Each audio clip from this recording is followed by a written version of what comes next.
Welcome out to It's All Been Done Radio Hour. This week, we're giving you something special, something we've never done before, an entire live show in a single week. Normally we divide this up into 3 or 4 segments, but this one's extra long because this is the Universe Journey RPG event, written by Nick Arganbright, in which the Universe Journey characters RPG their way through other segments of the show. It was quite a bold experiment. I think the actors had a lot of fun with it. You'll get to hear some of your characters in a way that you're not used to hearing them. And it's an extra long episode, so you get lots of Radio Hour this week. If you want to support us so you can get more Radio Hour, go to patreon.com/IABD. Just a couple of bucks really helps us out, and if you donate a little more, we've got some great stuff for you. We do need to thank MadLab Theater, our wonderful host site. We have a show coming up there next Saturday on September 8th at 5:30 p.m. Tickets are still available at madlab.net/tickets, at least as of this recording. Chances are pretty good they are still available, so check that out. Also like to thank Circle 270 Media, who this podcast is a part of, and shout out to our parent network, It's All Been Done Presents, found at IABDpresents.com. It's got podcasts, written work, video series, and more, including the podcast Squatch Smashers, just returning for its 2nd season. Zeke Delfour hunts Bigfoots from his t-shirt kiosk in the Dunglewood Mall with Vlad the Vampire, who's trapped in the sound booth. It's complicated, but it's funny, and it's scripted, and it's really clever. Some wonderful guest stars in that. So please check out Squatch Smashers. Now enjoy the Universe Journey RPG event. The year? 2019.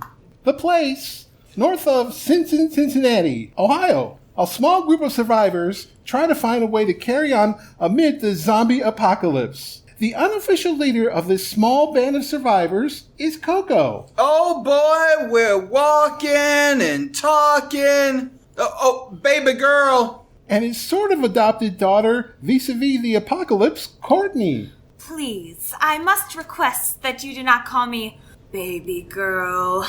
The group is rounded out by the Zen, Randy. Hello. And the itchy triggered finger, John. Look, people, if we have grenades, we throw the grenades. Explosions are fun. Whee! No, John.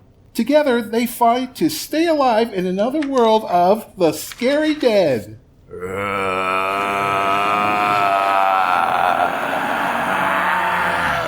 Tonight's installment, The Whole Problem.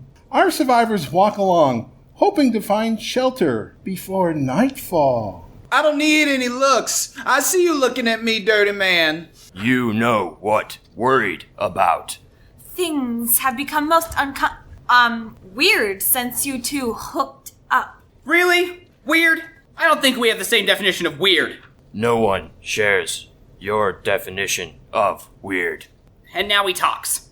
Spoke moment ago. To me, though, it's just been Coco this and Coco that all the damn time. I don't feel like I'm even part of the group. We do not have time to worry about your petty issues, John. What petty issues? What are you saying, Courtney? Emotions. What? Like feelings. Duh. What? Ew, no to the feelings. Feelings are stupid. I take grenades and shove them down Feeling's throat and they go boom, guts everywhere. Oh no, blood, black. I'm done blown up. See? Dead. Feelings are dead because they're stupid.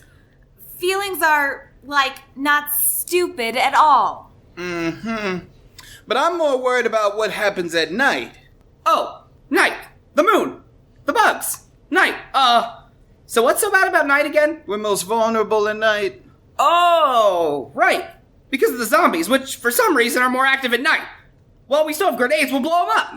Maybe that is not, the wisest course of action. Why not? Zombies like noises and flesh. But noises. Duh. Ugh. We were just walking. Walking is boring. I want to attack something. Boom. Pew, pew, pew, We pew, pew, agreed pew. on the plan. We're heading north until we can't head north anymore. Ugh, but why north?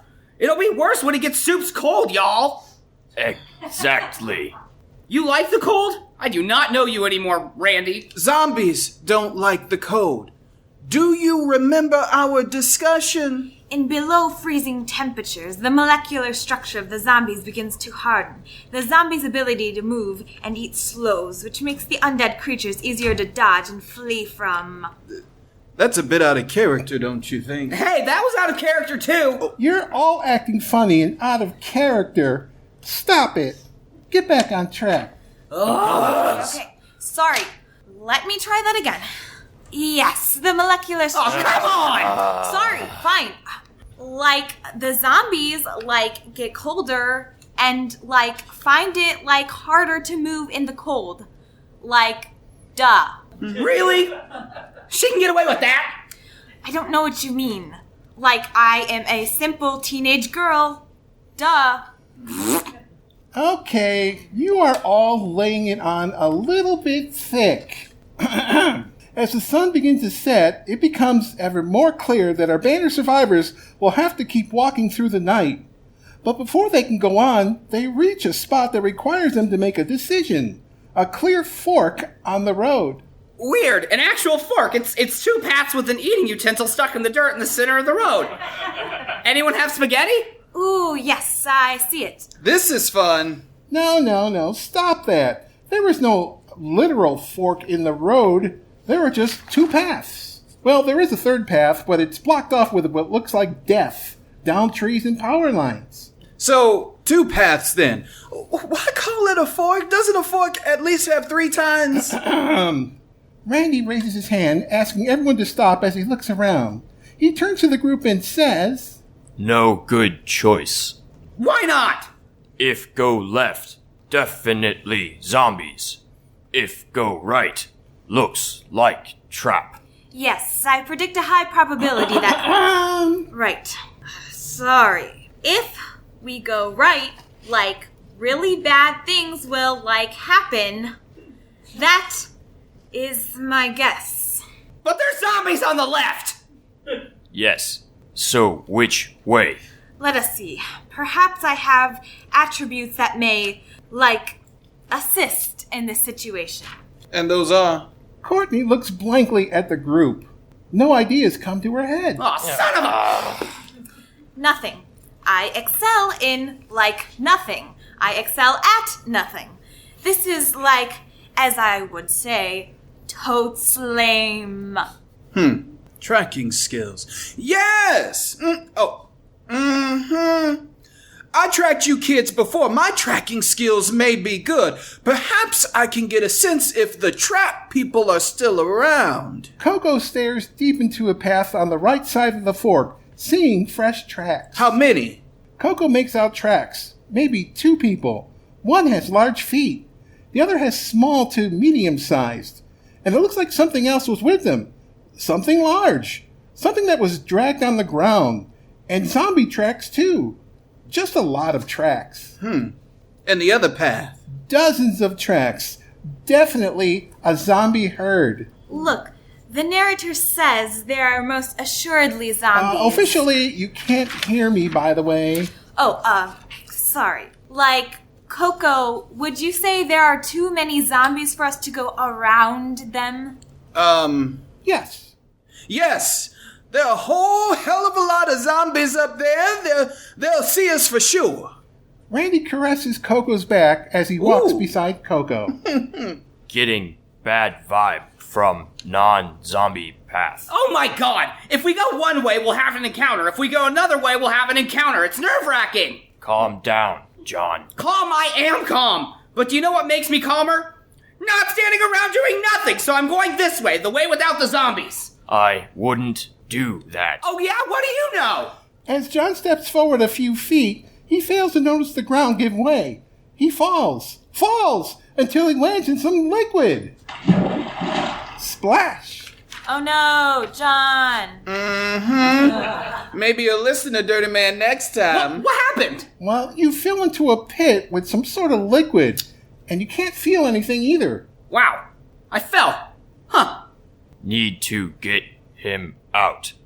Rope? Yes, rope. Rope is good. Why are you looking around like that, baby girl? I am doing a perception check. Ah. Courtney looks around and can see the almost Rube Goldberg-style trap leading to the exact spot where John fell. Oh no. No. What is it now, baby girl? I believe we should get him out there, like haste. Duh. Boys. May need to leave him. Oh, you suck! You all suck!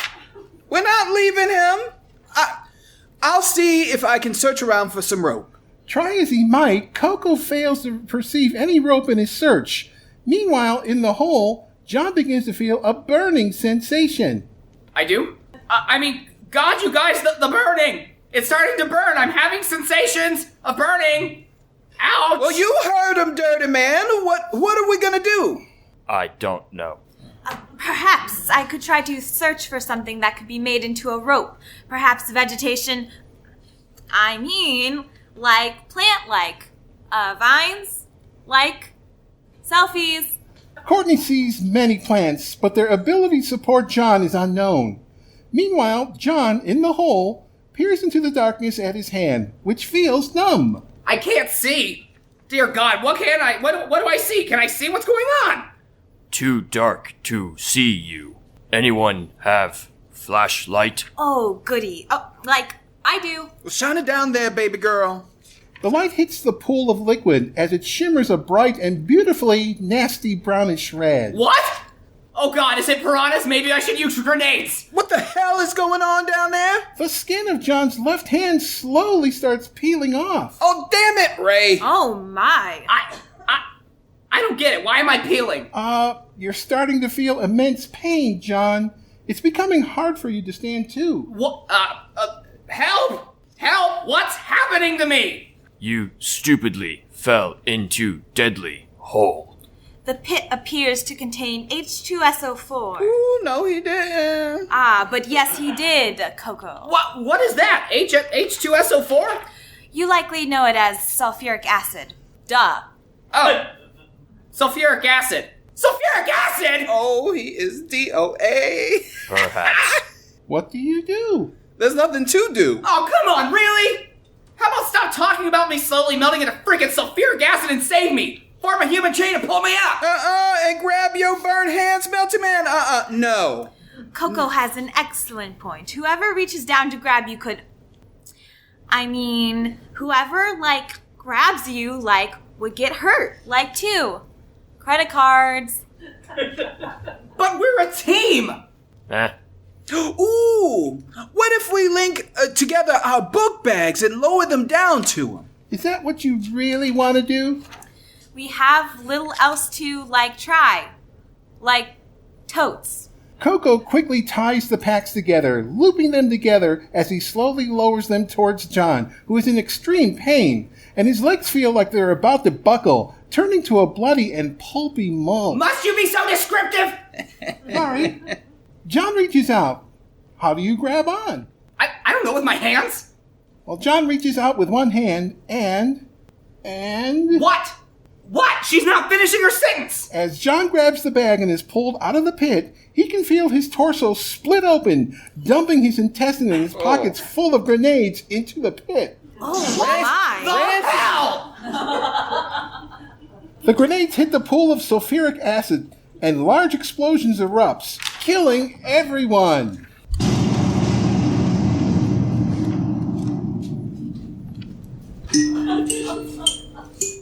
Meanwhile, on Universe Journey, The grenades hit the pool of sulfuric acid and a large explosion erupts, killing everyone. What happened? Well, Lieutenant Commander Meow Meow, it's simple. Lieutenant Ray here rolled a 1.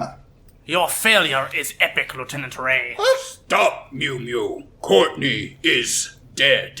Is not number one a good thing in human culture? You say, we are number one. No. It's like DEFCON 1 back in the 21st century. It's not a good thing. Well, that just stinks worse than my unwashed undergarments that my Aunt May used to leave out to ward off animals and the thieves. And I just had a horrible, gory death. Well, we are not number one. The fact that this is called a fail is a fail itself. And I see nothing but failings here. Are you okay, Meow Meow? Well, I feel a bit loopy from the medicine I'm taking, Admiral Jamieson. I am an epic fail. Oh no. Oh, Lord. Look, Meow Meow, it's okay. It was a brutal turn because, well, the RPG system we're using is a bit heavy-handed and has a lot of rules that you can... Well, I just feel like you're making this up as you go. In a way, she is. The game is controlled by the narrator, or game master, and she is guiding the story. Do we not have free will within the game? Sort of. It seems very complicated. Do you think this whole thing is a bit... Awesome? I was going to go with droll and uninspired, but sure, let us use your word, Lieutenant Ray. Look, Meow Meow, I too am skeptical of this activity, but Lieutenant Tokaladie assures us that this was once quite fun. So, let's give it another shot. The key word there is once, Admiral. Species evolve. Once a format is dead, it should stay dead. Do you not agree? Well, I don't really know. Radio shows seem to have made a comeback in the early 21st century despite dying out decades before. Yes, and how did that turn out? Bad, that's how. I kind of like it. Leaving your fate up to the roll of a 20-sided die is kind of fun, in a way. Well, I'm glad my death was fun for you. All right, maybe the first attempt was a little rough, but I've got another scenario here that we can try. It's called Daniel Kravitz' Chosen One. What are my fellow crewmen doing? It's called RPG. Have a seat, New. You can join us. Take whose seat? Who is out? RPG? This bodes well. You see, that was sarcasm, New. This does not, in fact, bode well. Our next adventure tonight is Daniel Kravitz' Chosen One. Daniel is an unhappy antique store owner who has been tapped as the Chosen One to stand up against the ultimate evil and save the world. You're welcome. Together with his best friend, Abby Reynolds. Hello there, you guys. His mentor, Alexis Augustus Armentrout. I also seriously bid you good tidings. And Grezit the Green. Did I say that right? Who is only mid-torso high because Daniel chopped off his head more than a year ago and his body is slowly growing back. Oh, that is me. I am the manservant of Daniel. Inconsiderate! Daniel battles the forces of darkness and protects us all. Theme song. Well, wait, that mean I really wasn't part of the... I said theme song! But...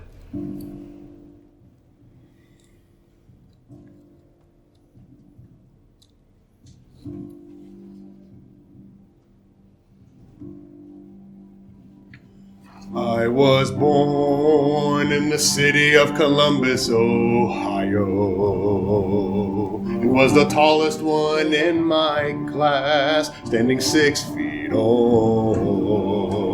By the time I hit grade 5, made me sad to feel alive, because I don't feel like I belong. No, I don't feel like I belong.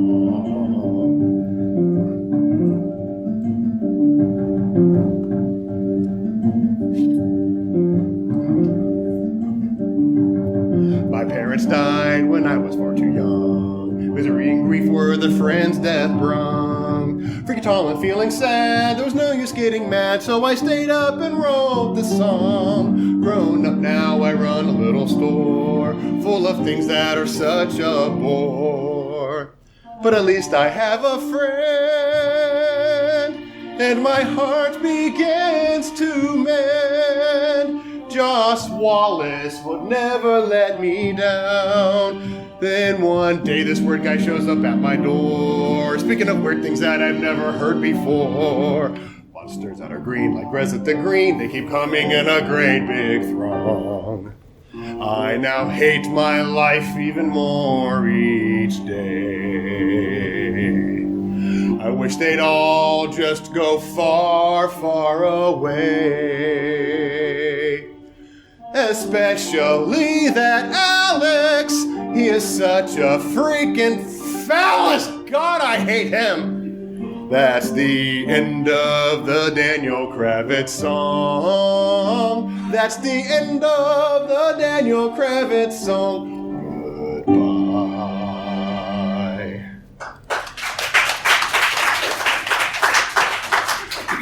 Tonight's adventure, The Fox and the Hound.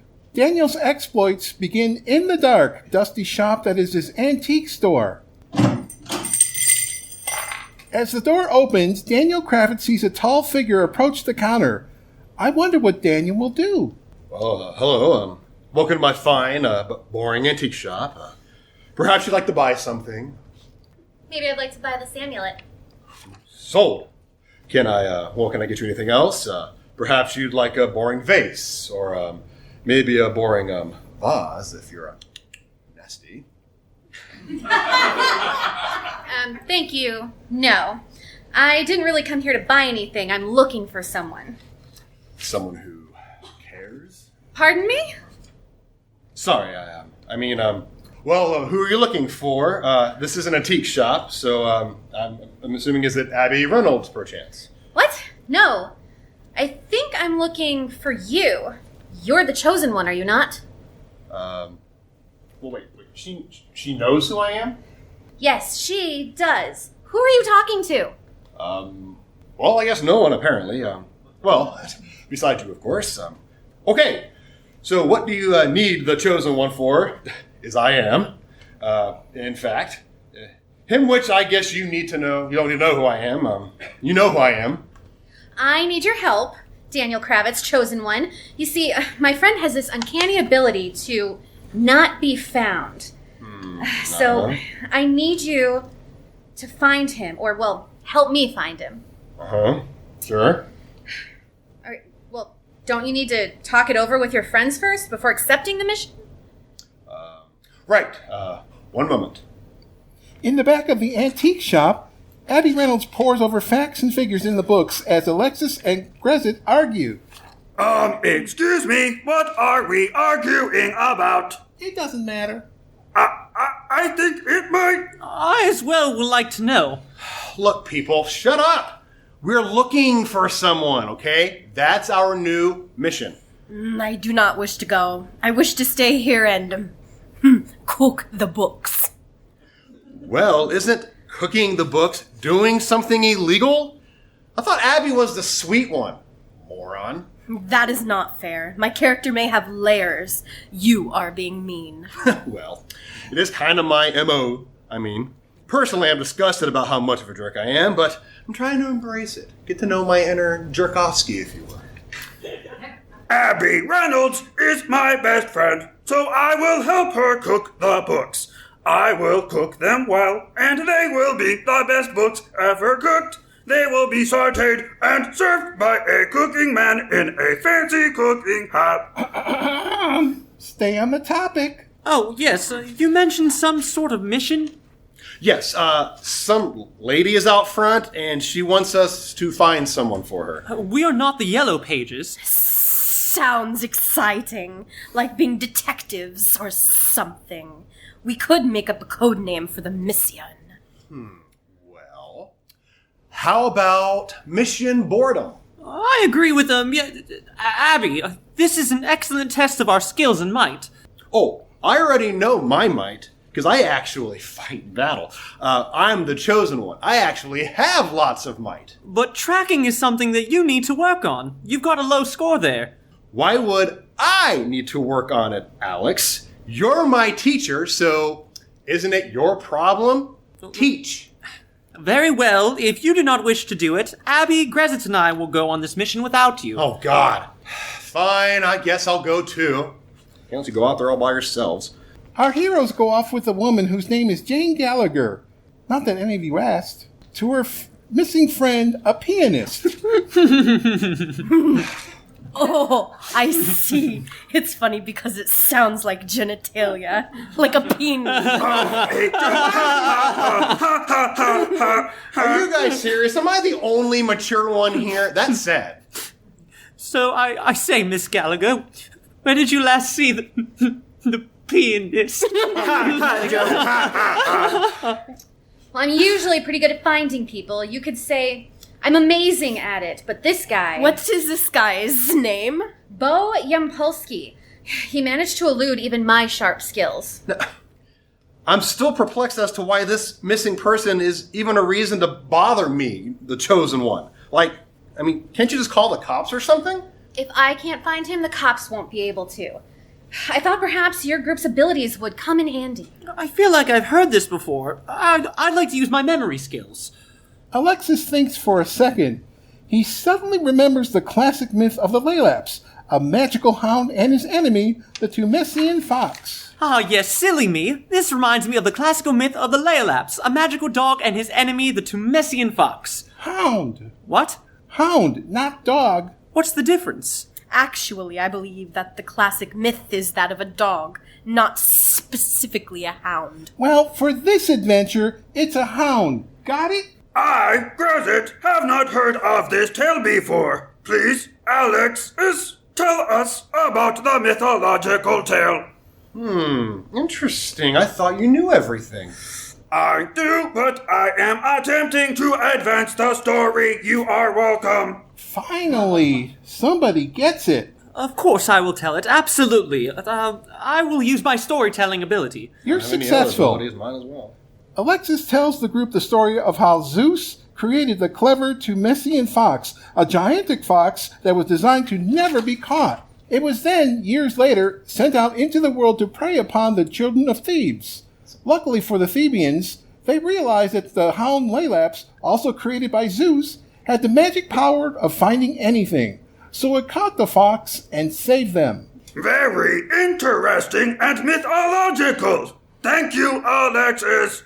Don't you usually call me Alex? Ill-mannered. Now wait a minute, guys. Am I the only one who sees the paradox in that tale? If the fox can't be found, then the hound can't find it.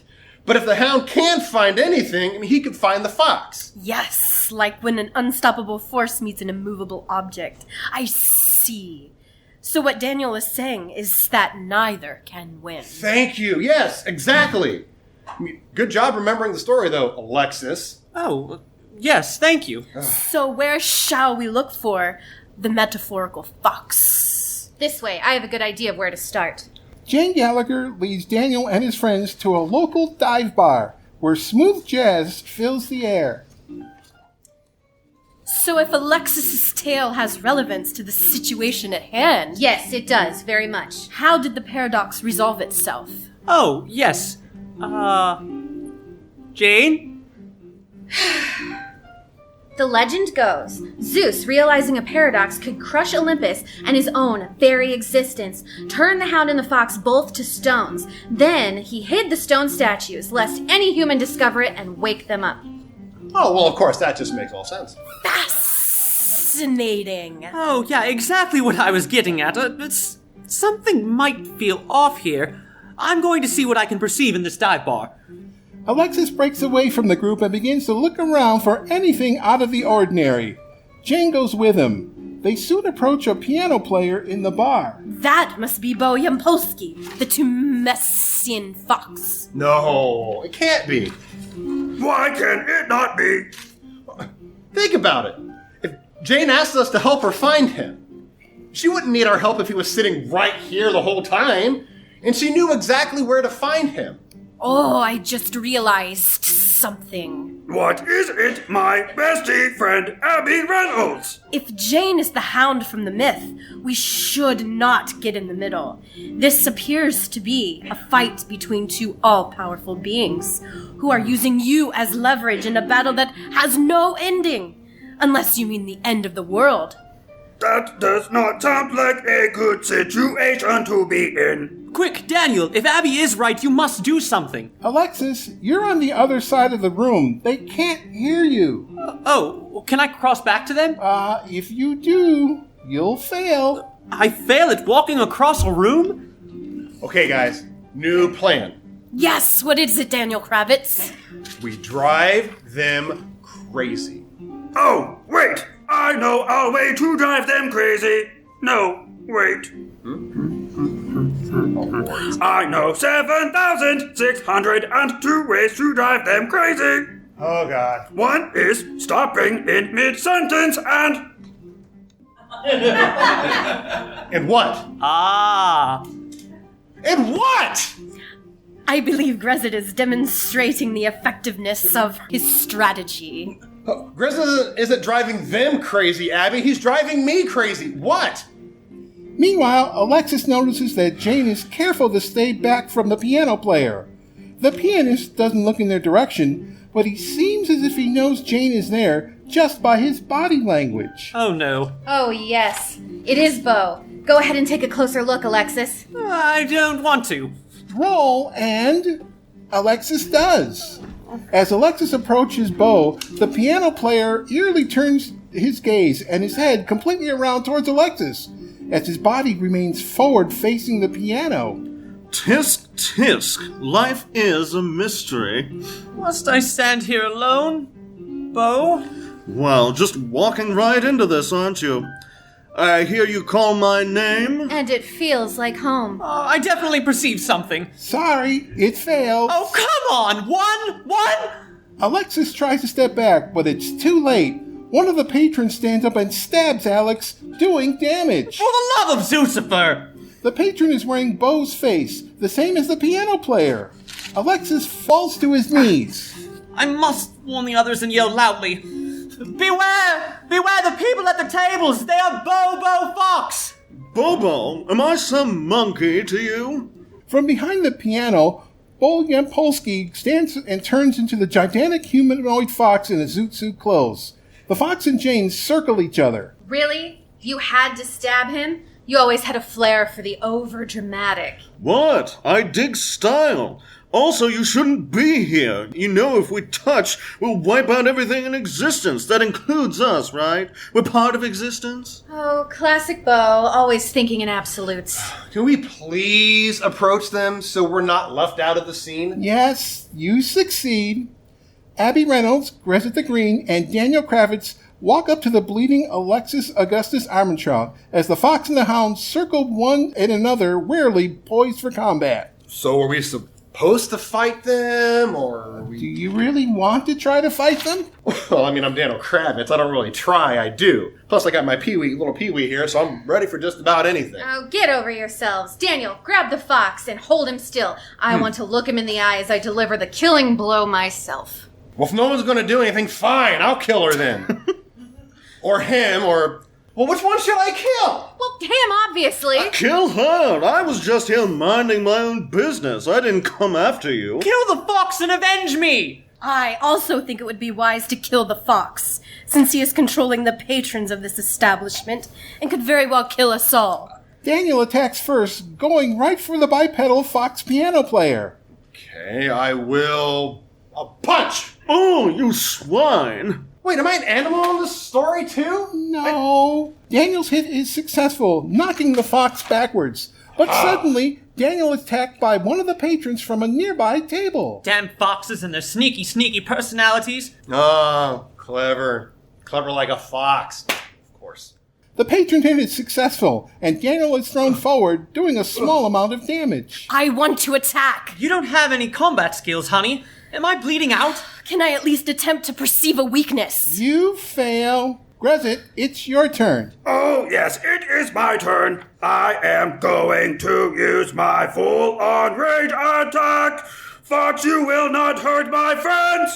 That might not be wise, Grezit. If you go off in blind rage, it could result in... Uncivil! Prepare to die, Foxy Fox, and you too, unfunny Gallagher.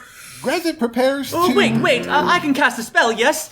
Well, I'm going to cast a spell. Wait, I don't think Alexis usually even helps the team. In fact, I know he doesn't. So, I mean, didn't his profile say something about that? He's useless. Well, maybe he's... I'm turning over a new leaf? Alexis casts a spell to make Grezit more powerful. He is... Wait, do not! Too late. He's rolled. Oh, fiddlesticks. Oh, that's bad. What? I can't see. Well, yes. A bloody one. Grezit goes into a full-on rage, and because of Alexis' spell, begins to grow bigger and bigger. He begins to tear everything near him apart. The establishment, the patrons, and yes, even his own teammates. Alexis, already weakened, dies first. Damn it! Oh no, phooey.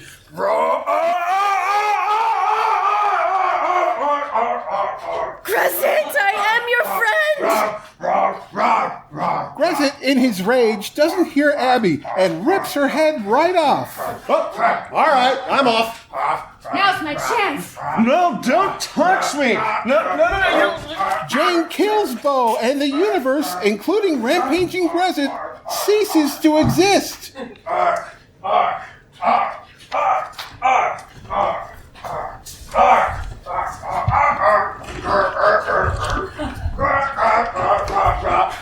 For our praise still continuing.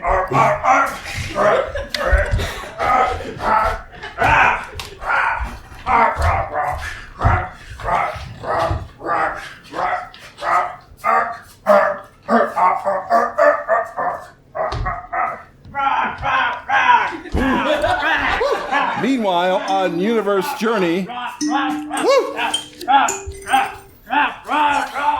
Jane kills Bo, and the universe, including rampaging Grezit, ceases to exist. This icosahedron-shaped dice displeases me greatly. No, you can stop now. All right, that The scenario was is fun. over. Who made mess? Who, you're back? Yes. Well, should we try another one? Only if we keep the dice out of this hands of the amoeba-brained moron. Hey, I am not a moron! Well, you roll like one. What was that meow meow? Apologies, it must be the medication. Well, maybe if your character had been able to do anything like, jeepers, I don't know, attack things? You are correct. The next time, I want to be Daniel Kravitz. I did find him rather freeing. Well, that's it, I'm out. Being killed twice is humiliating. I mean, good gracious, and I hope that the crotch of these pants gets more spacious. Well, thanks for letting me play at least with your man, Tokaladie. Well, fudge. Without Ray, we could really use another player. Did someone say player? Not that kind of player, Captain. What is going on here? We are playing RPG. I was a monster. Tokaladie, please, get your android under control. I am not out of control. Neo is correct. She is functioning like any child enjoying a game. But, well, I have already paid Chief Foley to take a look at her just in case. Okay, so what is this game and how do I be the best player at it? Oh, do I just play it? Ha! Well, Captain Kahkay, if you're really interested, it's quite easy to get into. First, we just need to make you a character. Oh, take Lieutenant Ray's. He is no longer using it. No, are you feeling alright, lass? I am fine. Perhaps she should just observe this round. Here, Nu, sit by me. You can be the game master. Is that all right? Oh, yes. Enough chit-chat. Let's do this. our next program tonight features that fearless fighter with fantastic features, the Topnotch Tangler. I have my moments, don't I? How about you let us just keep going? Whatever. All right. One night ago, years ago, a brilliant scientist from a rich family found herself in the wrong place at the right time, or possibly the right place at the right time, depending on your perspective. Pelted with rays no one fully understands, Miss Kimberly Benson was transformed into the Topnotch Tangler, a superhero who can save the city. Damn Skippy. Fine. Ooh, look, you made me blush. Ooh. Thank you. Along with the police commissioner Carl Darling, Kimberly's former boyfriend, who still doesn't know her secret. What did you say? And the eager young Lieutenant Adam Carson, who now knows Kimberly is the Topnotch Tangler. Oh, yes. Yes, I am filled with joy. Thank you for putting your confidence in me with your secret to the Topnotch Tangler. Also, gee golly. Yeah. This terrific trio keeps Tiptown safe from the terrible townies who terrorize it.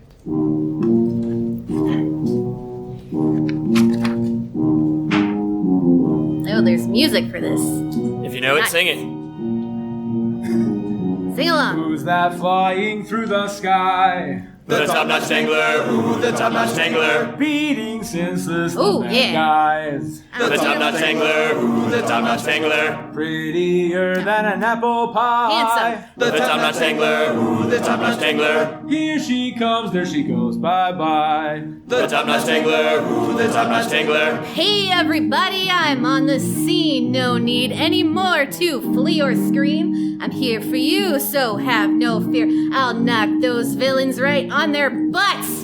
She's the best, she's really tops, untangles evil schemes and ropes and knots. Yeah, she does. She's the hero of Tip Town's peeps, cleaning up our dirty streets. Yeah, Music Man.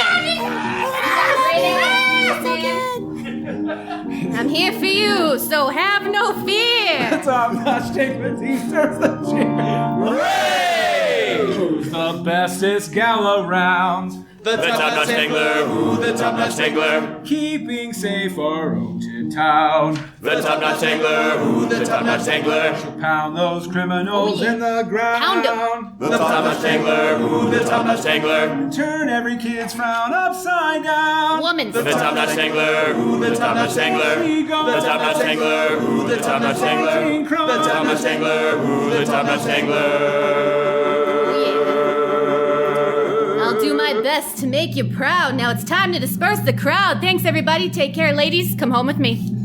I'm talking to you. And you. And you. She goes a little bit different this time, but again. The Top-Notch Tangler.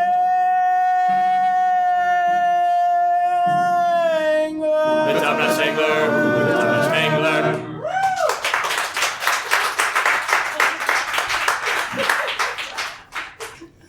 Tonight's episode, Lucy in Disguise with Diamonds. Our adventure begins on a moonlight night. The greenish-black sky above reflects the deep into the souls of Tip Town, where our trio of heroes are off to tackle a mysterious criminal who is stealing jewelry. Assisting them are two other superheroes, Captain Comptroller and the Pool Man. Will you look at this? I am teaming up with my heroes, Captain Controller and the Topnotch Tangler, and also these guys. Who'd have imagined? Oh yes, it seems that the crew is all here. Gee golly. I'm just so happy to be playing. This is so cool. My name's Bill Yurts, by the way. Boring accountant by day, known as the Poor Man by night, and also occasionally into the early mornings. Okay, not sure why you're giving away your secret identity so readily, but that's your right. So what's the plan? Are you asking me? No, that was directed at the Top-Notch Tangler. Oh, good. Because I have no idea what my plan would be. I haven't been a superhero very long. Haven't even really moved into my secret hideout yet. I'd be hopeless with coming up with plans. Well, I have plans to fight that fiendish fiend. I will punch them, probably hard, and somewhere where their bits are soft and weak. That's your plan? Yep, that's my plan, and it is foolproof. Well, where do we start? Oh, sorry, I forgot you have to explain everything like we're on a radio show or something. We are going to split up. I don't think that's wise, the Top-Notch Tangler. The commissioner is correct, the Top-Notch Tangler. While I would love to agree with you, I feel that if we split up, we are just going to have a harder time defeating the villains. Gee golly, gee whiz, shucks. Oh, I'm Carson. Golly gee willikers, I suck. Look, that is the plan, and I'm the leader. The affable, charming, and dashing leader. With a set of huge cha-chas, just like my mother's best friend, Carla. Yeah, that was talking about Carla. Definitely not talking about my mom's boobs. That would be weird. That is foul, the Top-Notch Tangler. I mean, I really just want to sit here and play with myself. So you guys got this mission, right? Please stop. If we're splitting up, could I be with the Top-Notch Tangler? I also admire what she does for the starship. I mean city. I admire what she does for the city. Sure, Foley. Excuse me? I mean, pool boy. The Pool Man. Man, I'm fine with either, really. Whatever. And Captain Comptroller, you're with me too. Carson and Carl, you guys go the other way. Oh, goody. I wanted to be on your team, but apparently my character is always happy and fine with whatever. Wrong, Carson. This doesn't work. One team is all the superheroes, and the other is all the cops. Doesn't seem like an even divide, does it? I will be on your team, Commish. Oh, Compy! How could you? How about we just roll for the teams? Meanwhile, in the lair of the thief known as Lucy... Oh, you're letting me play? Well, you're not really an actionable character. She's someone the GM controls, so why don't you take her lines? All right. I don't even need to have an evil plan. The group is tearing themselves apart all on their own. Mwaha, ha ha ha. How was my evil laugh? Great. Now, back to the heroes. Commissioner Carl Dowling and Lieutenant Adam Carson creep alone through the dark alleys. This was not a very thought-out plan, Commissioner. We should not have rolled for it. Oh, Ray was gone. I thought we'd be okay. But no matter. I'm going to take a quick look around. I will as well. They attempt to look around. 14. 3. The Commissioner looks ahead. What do I see? Ahead is nothing. But behind him, Lieutenant Carson spots a large floating, pus-leaking, scaly spheroid body. Its giant eyeball with a large fanged mouth, and on top of its head are many flexible eye stalks. Gross! Shh! You haven't seen it yet. Only Carson sees it. Commissioner? What is it, Carson? Look behind you! Gross! Growl, grrr. You may run now. We're running! Our heroes turn a corner and run into... Commissioner Lieutenant Doofus, nice to see you. Glad the action is finally back on us. The Topnotch Tangler, it is most fortuitous that you are here. Oh boy, a monster! We haven't seen it yet. The large monster appears around the corner, staring at everyone. Fuck me tatters, will you look at that? What is it? Can you not see it? It is a large floating orb with... It is called the Beholder. You said it was large? How large are we talking here? Large. I got this. I'm going to seduce it with my feminine wiles. You go for it, Topnotch Tangler. I believe in you. As I lure it closer to me with my supple bosom, the perky... Roll for it. All right, 10. Unbelievable. Phew. The Topnotch Tangler looks steamily over at the Beholder. I've got this. I look over at the Beholder. It gazes back at me longingly with its big eye. It swells with anticipation. How do these things mate, anyway? Very carefully, but we don't have time to explain. Kim goes over to the Beholder. They make their way out and duck into an open doorway.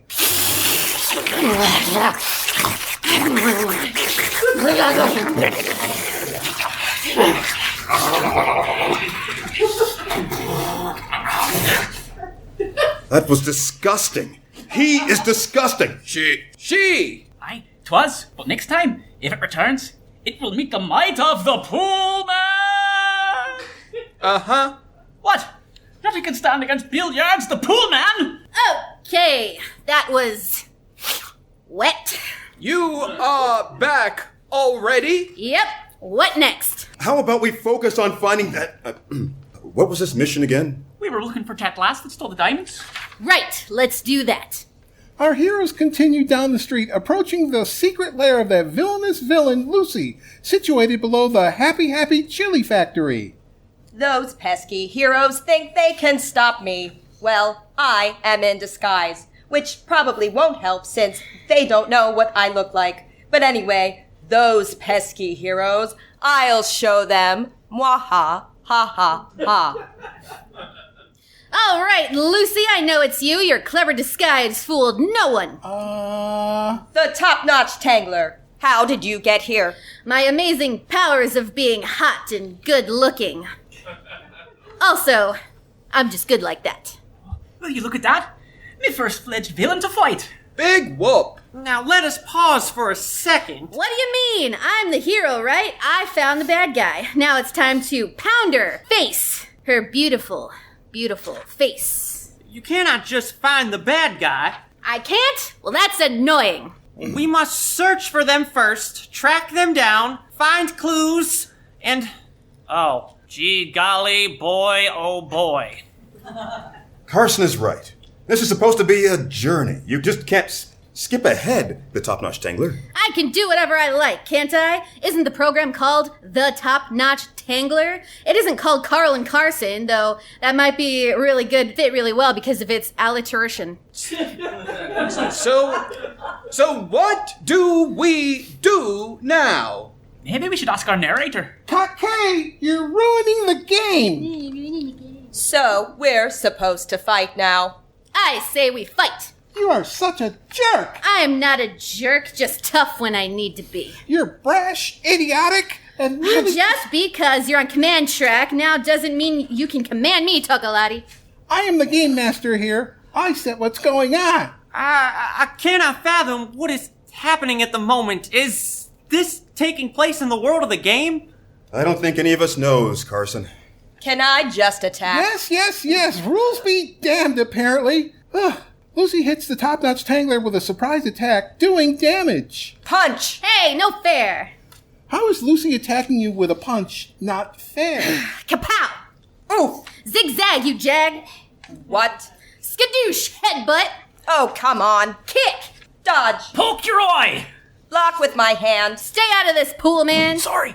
Kick to the groin! Cheap shot, the Topnotch Tangler. Well, that's all I have, Lucy. Cheap shots. Well, I have diamonds. Diamond punch. Oof! Oh, not my chiseled face. Diamond blast. Oh, diamonds don't go there. They go on my finger, so if you like it, then you better put a ring on it. The Topnotch Tangler is distracted by the fight and doesn't see the beholder enter.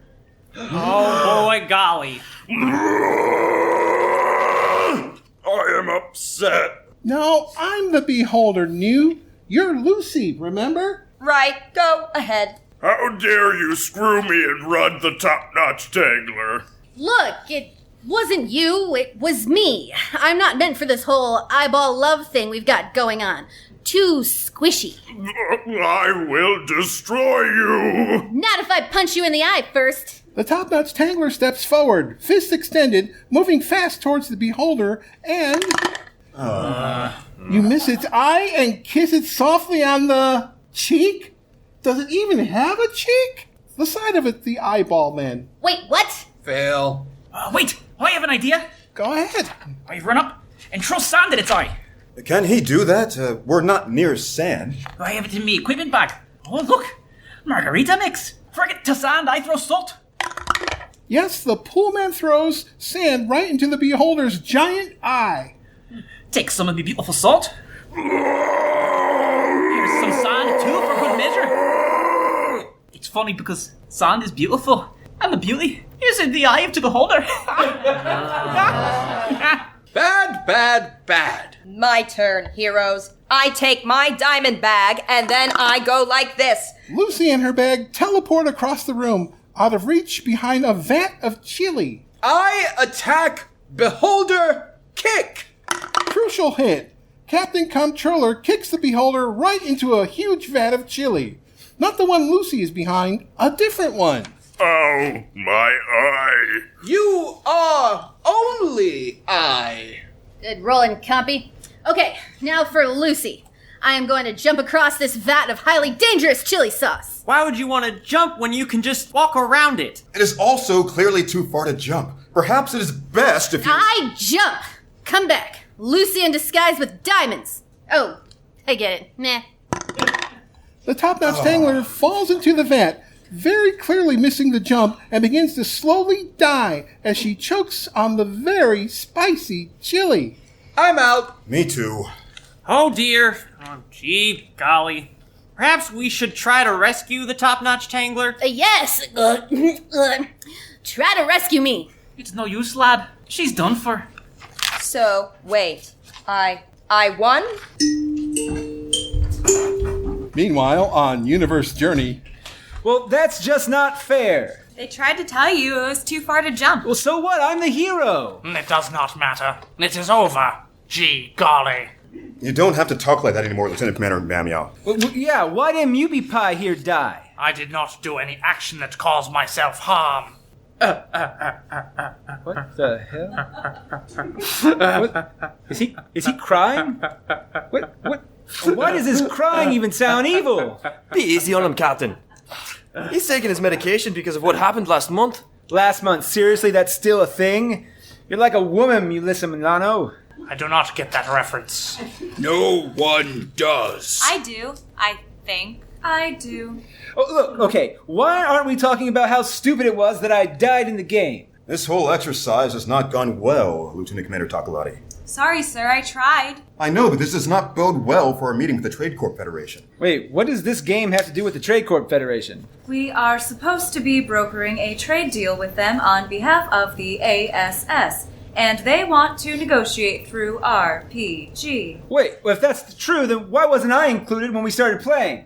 Oh, okay, you were going to just leave me out of the game then. Perhaps you don't understand how serious this is. Jamieson, I'm like the best captain you have, and you weren't even going to use me? Look what happened when you joined. It all fell completely apart.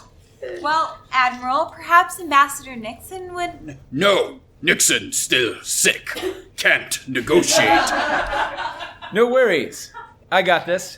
Captain, begging your pardon, but she's an ambassador, and you're a starship captain. So what? I can negotiate as well as the next guy. I have in the past. Remember that one time I calmed down that whole planet of sexy women? By sleeping with them. Shall we play again? No! I was winning. Actually, yes, I have an idea that might just help. Well, I guess I'll try anything at this point. After all, this is Universe Journey. It's 2426. A decade ago, humanity left our planet for the first time, seeking out new races and places. The intrepid crew of the starship A.S.S. Thrifty boldly go where few people have gone before. First, there's Captain Richard RPG Kahkay, the bold commander of the crew. I am in charge. Everyone keep practicing those dice rolls. I want to see some 20s. Next, we have the science officer, Lieutenant Commander Meow Meow, who is on his somewhat effective meds. I'll be fine. Next to Meow Meow is Lieutenant Commander Tokaladie, former head of communications, currently serving as engineering as part of her command track training. Yo. Really? That's all you're going to say? Would you let me say more? Of course not. Moving on, Chief Engineer Foley is here. I'm not suspicious. I'm not evil. Here we have the ship's new pilot, the android known as New. I am a robot. Beep boop. That is offensive. Oh, and you doing the speech pattern isn't? I am in character. And as you can hear, last but not least, our Chief Medical Officer, Dr. Grappa. Let us begin. Roll for the theme song. Space. I'm in you. We travel far beyond the stars, from Pluto all the way to Mars and beyond, for we go much, much, much further with lots of enthusiastic fervor. Our mission is never ending, like Facebook will be ever trending. Join us every month on our journey, though you may want an attorney, for we won't be held liable for your claims. And if you ask us again, we'll say the same.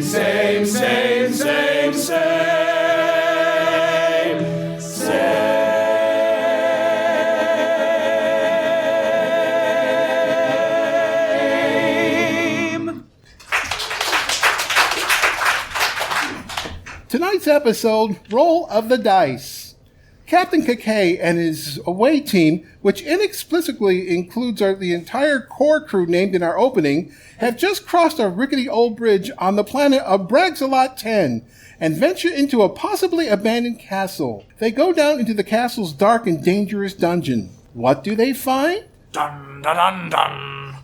Shh! Meow Meow, don't alert anyone who might be lurking in this dark and dangerous dungeon to our presence. Is not the Topnotch Tangler the one with the alliterations? New. How much longer till we reach our sexy secret rendezvous? Really, Jamieson? Hey, my name's not Jamieson, okay? Right, fine. But I don't sound like that much of a lech, Kahkay. That's Captain Kahkay, as you always reminded me. Tokaladie, Chief Foley, get your android in line. I am totally in character. Let's get back to the scenario. Now you want to do the scenario? You were the one who ruined the last one. No, I did, and I found a flaw in the design of the game, and I exploited it. It's what I do. Thank you. Okay, so what are we doing? Where are we going? Do you not remember, Captain? We are following up on the communication from Admiral Jamieson's asking us to this clandestine meeting. Oh, yeah, right. Tokaladie, read it back to me. Jamieson said Admiral Vernon, old comrade in... Bad idea, sorry. That's going to take way too long. Who? Jamieson said Admiral Vernon. Okay, God, there's two of them. All right, Meow Meow, you read it. Me, Captain? Yes, sir. Admiral Jamieson said that his old comrade, Admiral Vernon, wants us to meet his contact in this dungeon, but that we should ask for the contact ID and not trust anyone else, because this planet is dangerous and everyone could be more than a wee bit evil. In fact, did he not say that any one of us could be evil too? Oh, yes, right. That he did. How can any of us be evil? You're my crew! If someone were to kidnap a member of the crew and replace them, then... But we've all been together this whole time. Narrator? Well, for the purposes of this adventure, you were all separated when you first came down to the planet. So any of you could be a traitor in disguise. This seems a bit far-fetched. Well, if anyone is evil, it is definitely Meow Meow, or Foley, one of them. The real Meow Meow, or the fake one. I'm not evil. Well, it certainly sounds like someone, one of you two, someone or someone else is the traitor, okay? None of us would ever betray you, Captain. Not willing, no. But what if one of us is being controlled by some sort of parasite? Parasite? Yes, a mind-controlled parasite. Upon reflection, that is my best guess as to why one of the senior staff might betray the others. But who might it be? I'm not sure. This is not helpful. We need to do something proactive. Let's look around. Okay, everyone rolls for perception and or observation. Anyone? Nothing detected. Beep, boop, beep, boop, boop.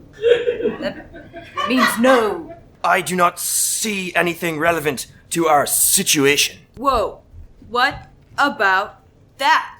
Ahead, slowly rumbling out of the darkness, is a large dragon standing over 30 feet high and emitting smoke from its nostrils. It does not look happy. Captain Kahkay, the time has come. The time for what? You know what time it is. Okay, how do you know who I am? I am Lathor the Wise, seeker of knowledge, knower of all. So, when you say knower of all, like you know everything about this planet? Yes, I am the knower of all. Okay, yeah, I get this part. Know of stuff and things and stuff. But what I mean is, if I go to Bragg's Lot 5 or 4 or 3, do you know anything about them? I am the knower of all. All means everything. Okay, yes. But I don't see how you fit on a starship, so I'm just wondering, are you claiming to know everything on this planet or everything in the universe? Also, what kind of name is Lathor the Wise, anyway? It's my name. I don't know, my parents named me that. Title and all, it's my thing, I guess. Oh, it's his thing. Beep boop. It is my thing. Like, you have your thing, you all have things. You bet I do. Okay, no, that's just disgusting. In this form, it isn't. I have a smoking hot bod. Almost as hot as my regular bod over there. Oh, yes, it does have nice abs. Hey, don't objectify me. Objectifying you is objectifying me, and I will allow it. We are getting off topic. I still wish to know what all this dragon claims to know. I am the knower of all. What part of that do you not understand? If you are knower of all, why are you seeker of knowledge? How would I know all if I don't seek? If you know all, you would not need to seek. Exactly my point. Hey now, the smoke from its nostrils is getting thicker. Maybe don't anger the dragon, lads. She makes an excellent point. What all exactly do you know? What do the specifics of what I know matter? It matters. Bunches. Silence! Look, this is the end of your so-called quest. Now it is time to see what you have learned. Reveal who you believe the traitor to be. What, seriously? But we're just getting started. How would I have time to figure that out? This is only a 16-minute segment, and you've wasted most of it. Now, you have to decide. If you can reveal the traitor to me, Kahkay, you will defeat me. Defeat you? Yes. You will reap untold fortunes for yourself and your crew. Or the surviving members of it anyway. Gulp. Surviving? The punishment for being a traitor is death. The reward for correctly uncovering the traitor is life. What if I name the wrong person, though? Then you will all die. Oh, this is a bad spot, Captain. So which one of you is the traitor? Is the traitor controlled by the parasite? Obviously. I knew it! And wait, and the fate of the entire crew rests on me successfully figuring it out? Is it you, Meow Meow? Oi, Captain, I would never. What about you, Doctor Who? Could it be you? It isn't me. I know of no known parasites that could infect an android. If my being an android is relevant within this game, which I am not completely clear on. You aren't an android in the game, New. You are a large furry creature. Oh, then perhaps it is me. If it is, I sincerely apologize. Oh, then it cannot be me then, since I am an android in here. Wait, so can the android be infected? Are you asking me? Oh, yes, I'm asking you. No, I don't think an android can be infected. You do not think, but you said you are the knower of all. Well, yeah, so no, it can't be the android. Ooh, maybe it's Jamieson then. I mean me, Kahkay. Well, it's not me. I'm the one who has to reveal the traitor. Is it you, Lieutenant Commander Tokaladie? Not me. Oh, okay. Oh, God, I really hate being Kahkay. But I think I gotta really... It has to be Meow Meow then, right? Is that your final answer? I'm not evil.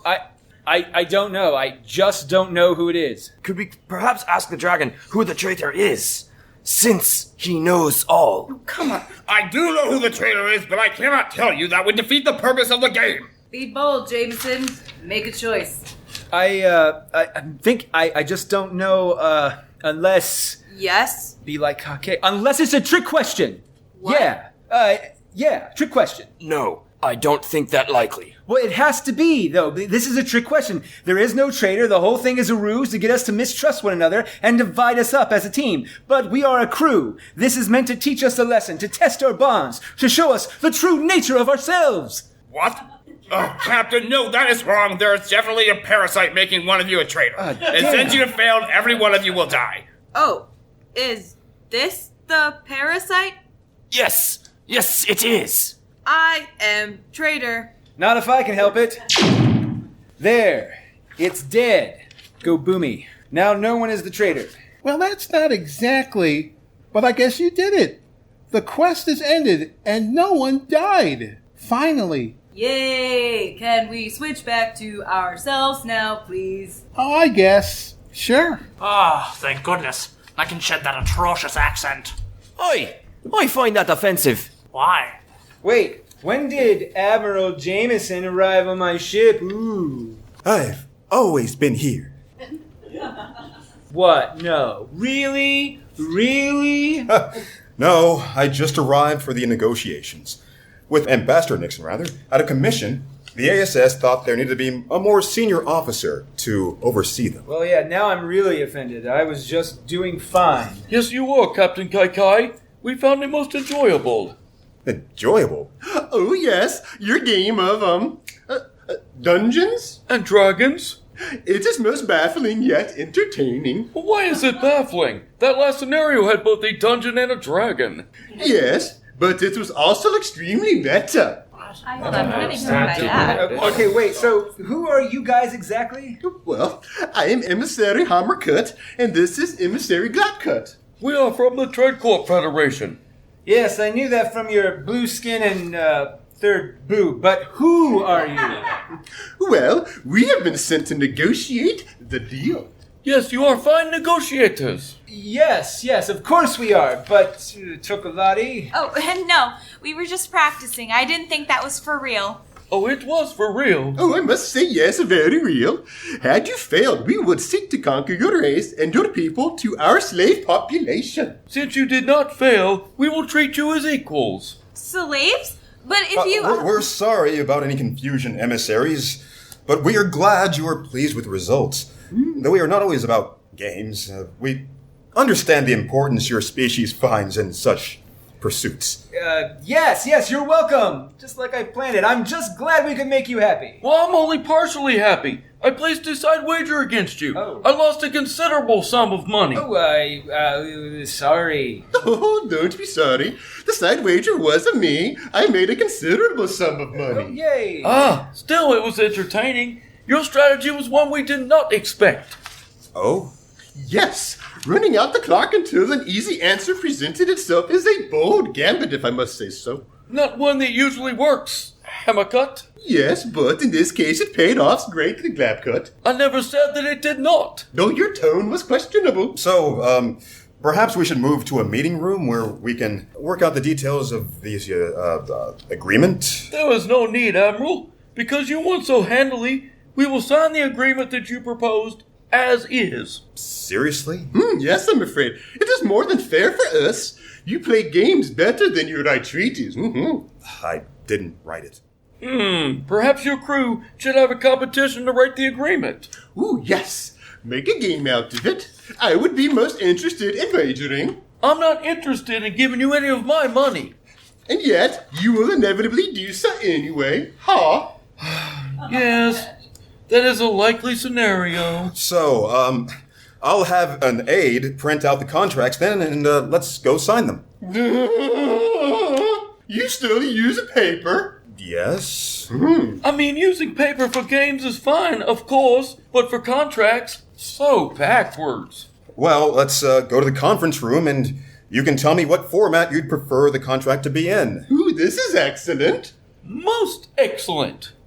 Captain, the A.S.S. is not just going to sign a treaty with a disgusting race like that. Yes, Tokaladie. Yes, we will. It's a big galaxy, and the A.S.S. is still an infant in it. We're already at war with the come-ons. Sometimes we have to get into bed with questionable partners. Of course you go to the sexual metaphor. So, what did you all think of playing RPG? Meh. It was somewhat stimulating. It was awful. I don't want to hurt your feelings, lass, but it's not my cup of tea. Really? You guys didn't like any of it? Well, I like the part where I was having robot boobs. Beep, bop, ba-doop, boop, boop. I am not a robot. Captain's diary. I don't want it to go to Tokaladie's head, but I really didn't mind Dangers and Daffodils, or whatever that game was called. Should it have taken 2 hours to cross just one pit? No. But I got to play with my very own jugglies for a bit, which was oddly and stimulatingly fun. Oh, and Tokaladie's game had math. Math sucks. And 20-sided dice, which is also math when I think about it. But why do you need 20-sided dice? Isn't just 6 sides enough? Ugh. Anyway, enough about that. I'm going to see if Tokaladie has some sexy RPG scenarios she'll try with me as kind of a goodbye thing since she's leaving. Maybe she'll finally let her hair down with me. Or maybe, if she doesn't, she'll let me borrow her sexy scenarios to try with that sexy Lieutenant Woosley in communications. Yeah, that could be a lot of fun. I've been wanting to get her or him, whatever, naked for ages. Kahkay out. So this is the tale of our noble crew. They're here for a long, long time, with phones and lights and hover cars, really all the luxuries. Join us here next month, my friends, when Lieutenant Commander Tokaladie is no longer serving on the Thrifty on another universe journey. It's All Been Done Radio Hour number 140, Universe Journey number 32, the Universe Journey RPG event, was written by Nick Arganbright and directed by Nick Arganbright. It starred, hold on now, because this is an entire show. So we got quite a bit of starring. It starred Chris Allen as the narrator, Chase McCants as Coco, Who, and Captain Comptroller, Dallas Ray as John and the Dragon, Dan Condo as Bo and the Beholder, Joe Morales as Alexis and Carson, Katie Boissoneault as Courtney and Tokaladie, Keith Jackson as Jamieson and Carl, Kristin Green as New, Nathan Haley as Ray, Daniel Kravitz and Hamrkut, Nick Arganbright as Kahkay, Seamus Talty as Randy and Foley, Shane Stefanchik as Meow Meow, Samantha Stark as Kimberly Benson, aka the Topnotch Tangler, and Jane, Wendy Parks as Abby, Ryan Yohe as Grezit, Jack Schults as Glapkut, Karen Perta as Lucy, and Matt Schlichting as Poolman. The Foley artist was Seamus Talty. This episode was made up of The Scary Dead, The Whole Problem, Daniel Kravitz' Chosen One, The Fox and the Hound, The Topnotch Tangler, Lucy in Disguise with Diamonds, and Universe Journey, A Roll of the Dice, taken all together as the Universe Journey RPG event. The show was created by Jerome Wetzel. Technical director is Shane Stefanchik. Our music director is Kristin Green. Theme songs by Nathan Haley. Our vocal coach is Karen Perta. Story consultant, Nick Arganbright. Please check out our website, it'sallbeendone.radiohour.com for more details. Support us at patreon.com/IABD, and rate and review us on iTunes or wherever you listen to podcasts. Have a great week. I wish to stay here and cook the books. Isn't Cook the books. So, just 2 pats then. Why call it a fork? Doesn't a fork have at least 3... What? Tines. Tines? I didn't know that was a thing. Yep. I would have said teeth. Why did Admiral Jamieson arrive on my ship? Why not? Actually, keep that in and then say your normal line. That's awesome. Why not? Well, yours is when, not why. Yeah. Oh, wait. You misspoke, so he played off your misspoke. Oh, wait, when? Not one that usually works. Hamrkut? Is that how you say that? Sure. Yeah. Okay. Sure. It's All Been Done presents. Who's got the time?